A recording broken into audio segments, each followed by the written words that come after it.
वालेकुम। आज जो है हम जैसे कि मैं वीडियो बना रहे हैं एग्रीकल्चर के बारे में और मुख्तलिफ़ किस्म की वेजिटेबल्स के बारे में, जैसे कि सब्जियां हैं।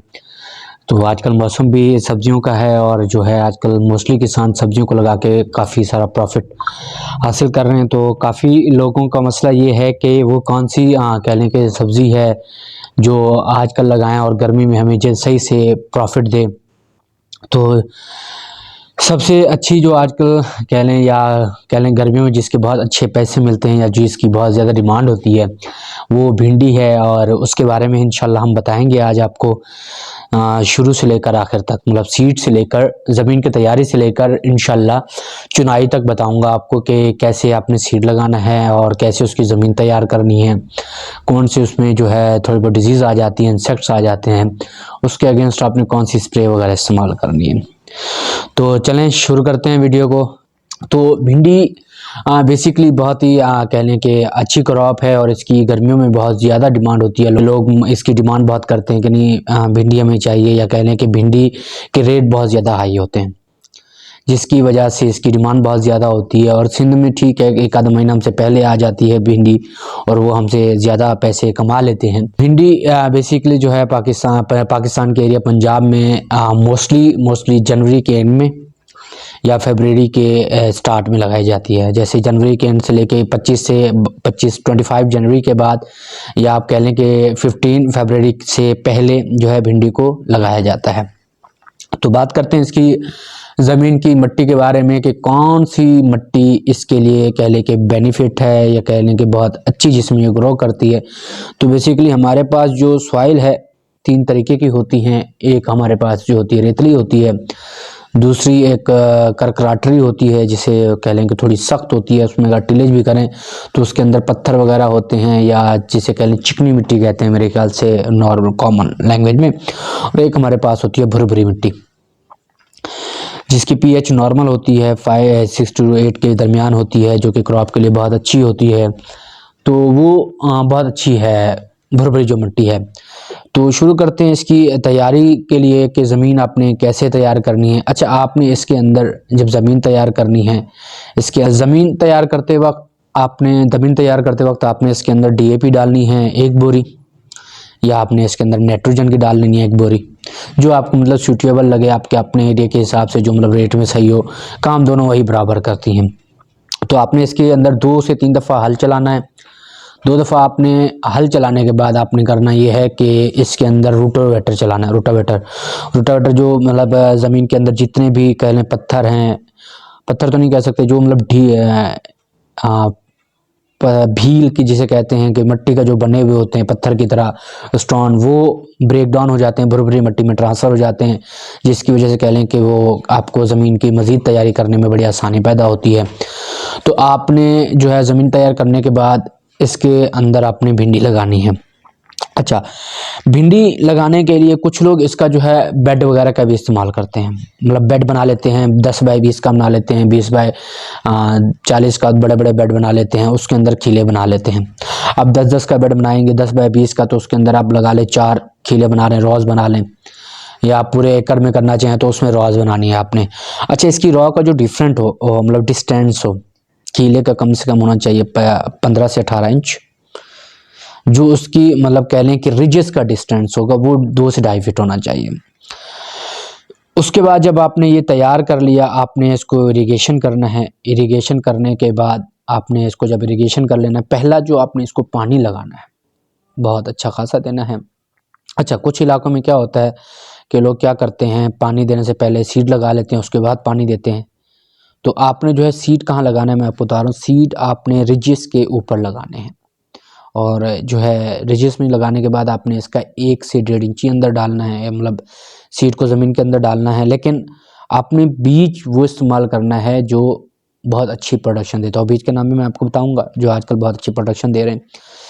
अच्छा, अगर आपके पास पैसे हैं, आप मतलब अफोर्ड कर सकते हैं, आप ठीक ठाक मतलब अच्छी खास ज़मीन पर अगर लगा रहे हैं, 2-4 एकड़ से ज़्यादा पे भिंडी लगा रहे हैं, तो आप कोशिश ये करें कि पैसे हैं तो आप 1 सीड की जगह 2 सीड डालें, क्योंकि उससे क्या होता है कि जर्मिनेशन आपकी कह लें कि जो फिर 70% होप होती है या 80% होती है, उससे ये होता है कि आपकी 100% होप बन जाती है कि एक सीड अगर ग्रो नहीं होगा तो दूसरा हो ही जाएगा।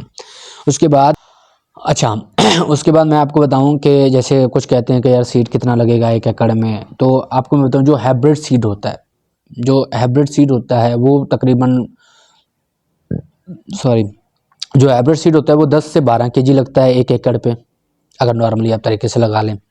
क्योंकि हाइब्रिड सीड में ये होता है कि 90-95% गारंटी होती है कि वो सीड ग्रो कर जाएगा, तो इसलिए सीड कम लगता है और आप एक एक लगा लेते हैं।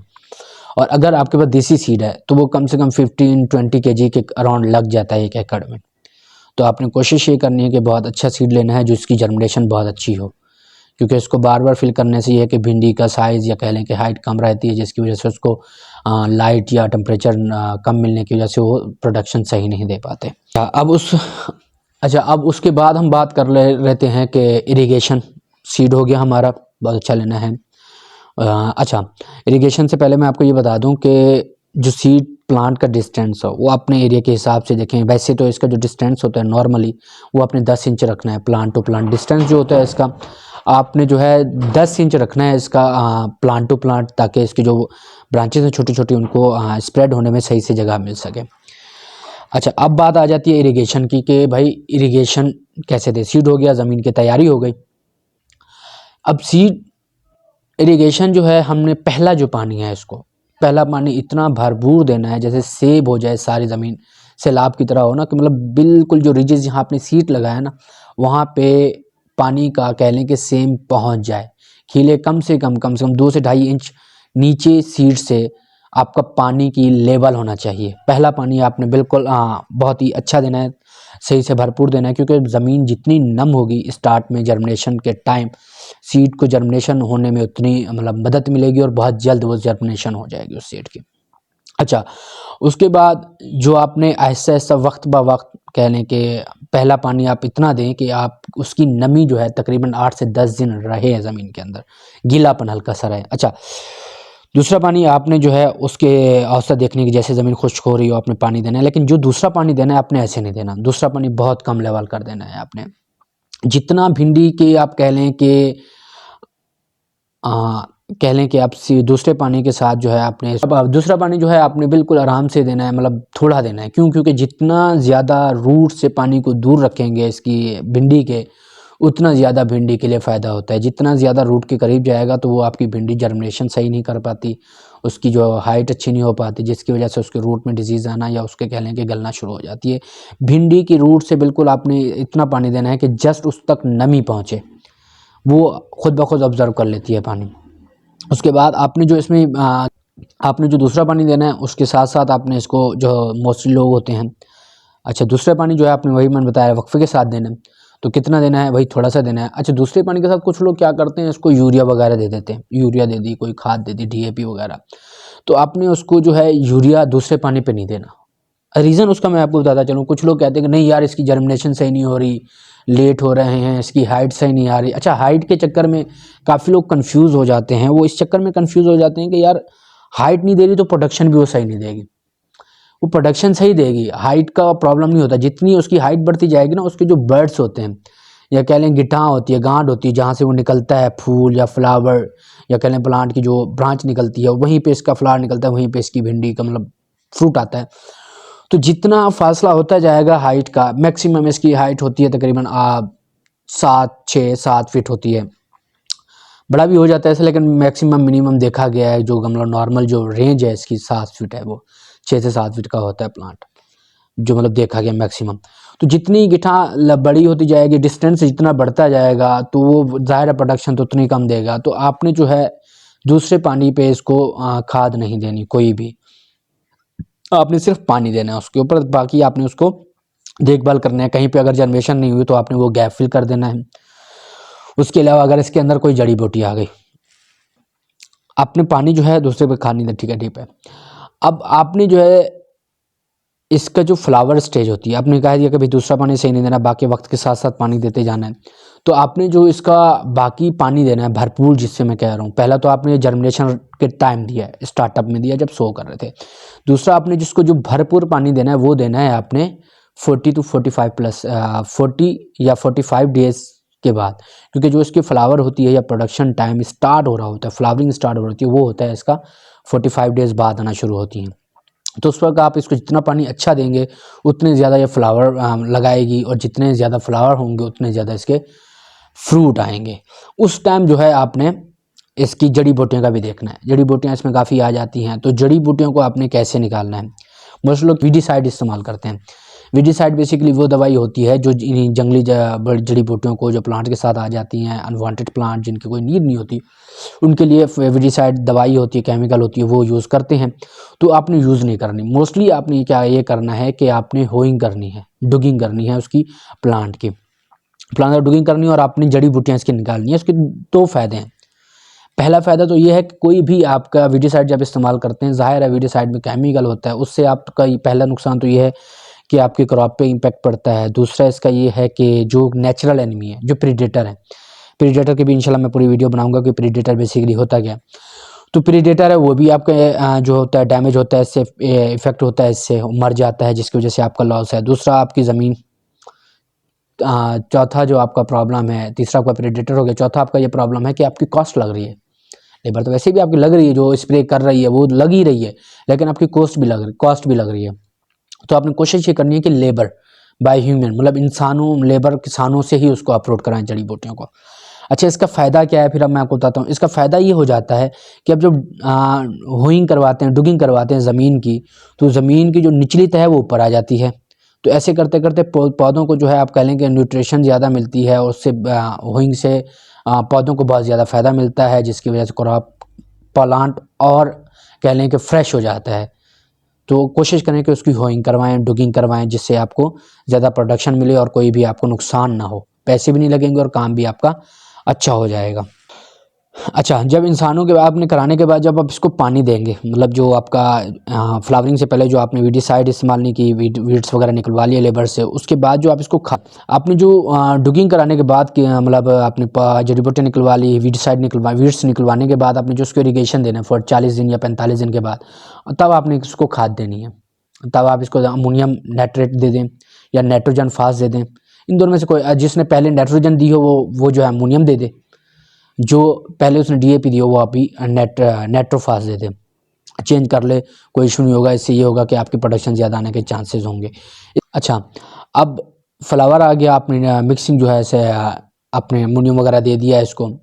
अच्छा, उसके बाद आपने क्या करना है कि इसके ऊपर कोई डिजीज़ भी आ जाती है, जैसे कोई फंगस आ जाता है।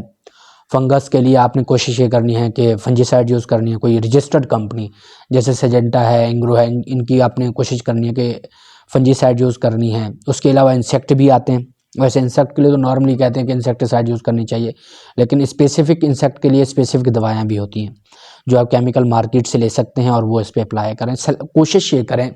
कोशिश ये करें कि सिलेक्टिव पेस्टिसाइड या इंसेक्टिसाइड आप लें। सेलेक्टिव का मतलब ये होता है कि जिस इंसेक्ट के लिए आप स्पेसिफिक ले रहे हैं ना, उसी इंसेक्ट को ही वो डैमेज करेगी, उसके अलावा किसी और चीज़ को, नेचुरल एनिमी को या वैसे कोई चीज़ को डैमेज नहीं करेगी। तो कोशिश ये करनी है आपने सेलेक्टिव इंसेक्टिसाइड लेनी है जो आपने अप्लाई करनी है। उसके बाद ये कंट्रोल हो गया। उसके बाद आ गई प्रोडक्शन। अब कुछ लोग ये सोचते हैं कि यार प्रोडक्शन तो आ गई, हमने सीड भी लगा लिया प्रॉपरली, जैसा कहा गया, टेक्निक भी सारी उसी तरीके से इस्तेमाल की गई, होइंग भी करवा ली, पानी भी टाइम पे दिया, फर्टिलाइज़र भी दे दिया, स्प्रे भी कर लिया, सब हो गया। प्रॉफिट कुछ लोगों को सही नहीं मिलता। मतलब ये कि सब कुछ होने के बाद भी कुछ लोगों को प्रॉफिट नहीं मिलता। उसका वजह क्या है? उसकी बेसिकली वजह ये होती है कि किसान को या कह लें फार्मर को या कुछ लोगों को या जो न्यू कमर हैं कह लें कि नहीं फार्मिंग करते हैं, तो न्यू कमर्स को ये आइडिया नहीं होता कि किस स्टेज प्रोडक्शन की वो कौन सी स्टेज है जिस पे हम भिंडी को हार्वेस्ट करें और हमें प्रॉफिट ज़्यादा मिले। कुछ लोग कहते हैं कि नहीं यार छोटी है 2.5-3 इंच की भिंडी, तो इसको छोड़ दो, अभी थोड़ी बड़ी हो जाए फिर हम इसको सेल करेंगे ताकि उसका वेट बढ़ जाए। ठीक है, कुछ लोग कहते हैं बिल्कुल छोटी को हार्वेस्ट कर लेते हैं। तो आपने मोस्टली तौर पे जो मार्केट के अंदर वैल्यू होती है भिंडी की, वो होती है आपकी मोस्टली 2-2.5 से लेकर 3.5 इंच या 3 इंच की भिंडी की होती है, ज़्यादा से ज़्यादा। इस भिंडी की बहुत ज़्यादा वैल्यू होती है। इसका रीज़न क्या है? रीज़न ये है, जो आपकी 3 इंच से लेकर आप कह लें कि 4 या 2.5 इंच से 3 के दरमियान की जो भिंडी होती है, इसके अंदर जो सीड होता है भिंडी के अंदर, वो बिल्कुल सॉफ्ट होता है, खाने के काबिल होता है। इसके बाद जो भिंडी का टेस्ट होता है उस टाइम पे, टेस्ट बहुत अच्छा होता है। प्लस उसके अंदर जो कह लें कि फूड्स के न्यूट्रिएंट्स हैं या कोई भी मॉइस्चर्स है या कोई भी आप कह लें कि फूड की क्वांटिटी है उसके अंदर वो बरकरार होती है और वो बहुत अच्छी होती है, तो लोग ज़्यादातर उसी को प्रेफर करते हैं। उसके बाद कुछ लोग कहते हैं ना कि बड़ी हो जाए, उसका वेट नहीं बढ़ता। सबसे बड़ी बात, जितनी भिंडी का साइज़ बढ़ता जाता है उसका वेट कम होता जाता है, उसको वाटर कंटेंट जो है, मॉइस्चर कंटेंट उसके अंदर कम होता जाता है। तो कोशिश आपने ये करनी है कि 3 इंच से लेकर 3.5 इंच की भिंडी को आपने हार्वेस्ट करनी है, देन आपने मार्केट करना है, तो आपको प्रॉफिट ज़्यादा मिलेगा, अदरवाइज़ आपको प्रॉफिट ज़्यादा नहीं मिलता। अच्छा, उसके अलावा जो आप बड़ी भिंडी का मैं कह रहा हूँ, मॉइस्चर कंटेंट पहली बात कम होता जाता है, वो उसका वेट कम होता जाता है। दूसरा नुकसान उसका ये होता है कि उसका टेस्ट कम हो जाता है। तीसरी बात ये कि उसके अंदर सीड होते हैं ना, वो ऐसा ऐसा हार्ड होते जाते हैं, बस सख्त होते जाते हैं, जिसकी वजह से लोग उसको ख़रीदते ही नहीं है, क्योंकि वो पकने के काबिल ही नहीं होती, कटती ही नहीं नाइफ से, अगर कट भी जाए तो पकने के काबिल नहीं होती, जिसकी वजह से लोग बड़ी भिंडी को प्रेफर नहीं करते। तो आपने कोशिश ये करनी है कि 2.5 से लेकर 3 इंच की जो भिंडी हो उसको आपने हार्वेस्ट करनी है और देन आपने उसको मार्केट कर देना है। अगर मैं वही कह रहा हूँ कि अगर आपकी 2.5 से 3 इंच की भिंडी है ना, और अगर मार्केट में आपको रेट सही नहीं मिल रहा है या आपकी थोड़ी अरसे बाद जा रही है भिंडी, देन फिर भी आपको रेट बहुत अच्छा मिल जाता है। 2 चीज़ें हमेशा मेन होती हैं। पहला होता है सीड, कि आपने सीड कौन सी वैरायटी का लिया है जिससे प्रोडक्शन ज़्यादा मिल रहे हैं। दूसरा, आपकी कह लें कि जो प्रोडक्शन आप हार्वेस्ट कर रहे हैं वो किस साइज़ की है, क्या उसकी कह लें कि टाइमिंग है, या कह लें कि क्या उसका साइज़ है, क्या उसकी लेंथ है, लेंथ के अलावा जो उसका मोटापा है, कह लें कि कितनी उसकी विड्थ है, उससे फ़ायदा कितना मिल रहा है लोगों को। लोग वही चीज़ का पैसा तब देते हैं जब वो चीज़ों को, लोगों को चीज़ पसंद आती है। जब आपकी भिंडी नॉर्मल साइज़ की लेके जाएंगे ना, इंशाल्लाह आपको प्रॉफिट बहुत अच्छा मिलेगा। अच्छा, आपने कोशिश, सीड का मैं बता रहा था कि सीड आपने जो है, अच्छा मैं आपको अब सीड की वैरायटी बताता चलूँ जो आपने लगानी है मोस्टली तौर पे, जो आजकल चल रही है। एक शम्मा प्लस चल रही है, दुर्गा चल रही है, अमृता चल रही है, और मज़ीद भी काफ़ी सीड्स हैं जो बहुत अच्छी प्रोडक्शन देते हैं। तो कोशिश आपने करनी है, जो जो चीज़ें मैंने बताई हैं, 2 चीज़ें आपने बड़ी ही अहम देखनी है। पहला, दूसरे पानी के साथ खाद नहीं देनी कोई भी। दूसरा, आपने चुनाई बहुत अच्छे से करवानी है, लेबर से करवाएं, तरीके से करवाएं। कुछ लोग होते हैं 2 दिन बाद करवाते हैं, तो आपने कोशिश ये करनी है कि फर्स्ट डे अगर चुनाई करवा रहे हैं तो 1 दिन बाद उसकी चुनाई दोबारा करवाएं, ताकि आपको भिंडी कुछ ज़्यादा साइज़ नहीं बढ़ा। जितनी भिंडी बड़ी होती जाएगी वो लॉस में जाएगी आपकी। तो चुनाई आपने वक्त पे करवानी है। इंशाल्लाह अगर आपने चुनाई वक्त पे कराई और जो चीज़ें मैंने आपको बताई हैं इंशाल्लाह वो करेंगे, जो चीज़ें मैंने आपको बताई हैं इंशाल्लाह वो करेंगे, तो इंशाल्लाह आपको प्रॉफिट बहुत मिलेगा। तो थैंक यू वेरी मच। मिलते हैं अगली वीडियो में। बहुत बहुत शुक्रिया। अल्लाह।